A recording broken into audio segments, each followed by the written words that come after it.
Travel touch पर आपको खुशामदीद। हम मौजूद हैं हंगरी में और हंगरी का ये शहर है सैसलमबत्ता।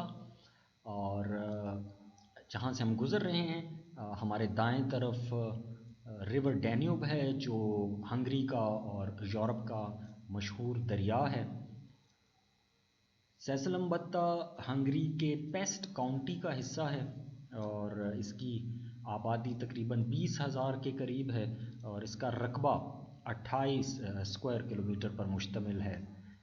हंगरी यूरोप का छोटा सा मुल्क है जिसकी सरहदें क्रोशिया, ऑस्ट्रिया, चेकिया, पोलैंड, मोल्दोवा और सर्बिया के साथ मिलती हैं। और हंगरी की कुल आबादी तकरीबन 1 करोड़ के करीब है। छोटा सा मुल्क है लेकिन अपनी तारीख़ी अहमियत रखता है और यूरोप में अपना मकाम भी रखता है। और सैसलमबत्ता हंगरी का मज़ीद एक ख़ूबसूरत मकाम है जो मरकज़ी शहर है हंगरी का, जो दारुल हुकूमत है, कैपिटल सिटी, उसके बिल्कुल करीब है बुदापेस्ट के। और आप इसकी जो इंफ्रास्ट्रक्चर देख रहे हैं और इसकी जो सफाई देख रहे हैं वो भी काबिल दाद है। यूरोप से थोड़ा सा मुख्तलिफ इंफ्रास्ट्रक्चर है यहाँ पर हंगरी में और आबादी भी इसकी कम है और हर शहर के अंदर तकरीबन आबादी कम है। जो ज़्यादा आबादी है वो दारुल हुकूमत और उसके करीबी इलाकों के अंदर है।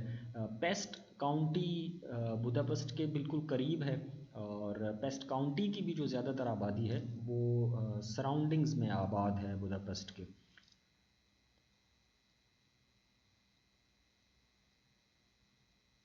आप शहर की खूबसूरती भी देख रहे हैं, सफाई भी देख रहे हैं, ग्रीनरी भी देख रहे हैं और आप सड़कों की बनावट और फुटपाथ्स की बनावट भी देखिए। ये इमारत एक ऑयल रिफाइनरी की इमारत है और ये काफ़ी बड़ी ऑयल रिफाइनरी है इस शहर की।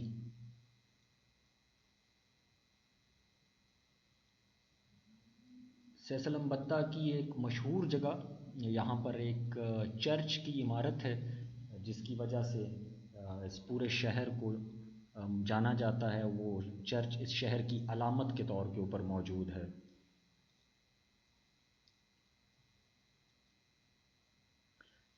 हंगरी का मौसम और सैसलमबत्ता का मौसम सर्दियों में काफ़ी सर्द होता है, गर्मियों में काफ़ी गर्म होता है और इसकी वजह से यहाँ की जो ज़मीन है वो काश्तकारी के लिए भी काफ़ी मौजून करार दी जाती है।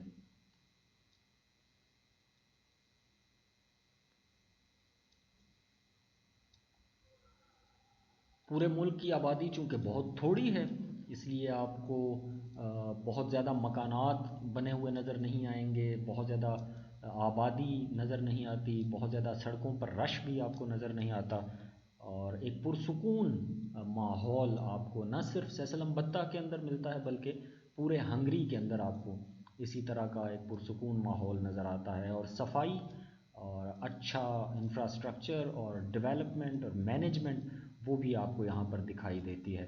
आप सड़क के दोनों अतराफ इस वक्त देख सकते हैं कि जो इलाका है वो काश्तकारी के लिए वक्फ किया गया है। यहाँ पर इस वक्त जो आपको फसलें नज़र आ रही हैं ये मकई की काश्त की गई है।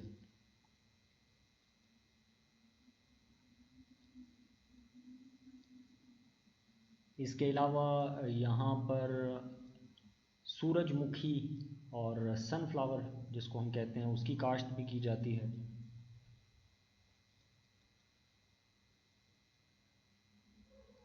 ये बड़ी तादाद में जो सड़क के दोनों तरफ आपको दरख्त नज़र आते हैं, न सिर्फ ये हाईवेज़ के साथ, रोड्स के साथ मौजूद हैं बल्कि पूरे हंगरी के अंदर आपको बहुत ग्रीनरी नज़र आती है।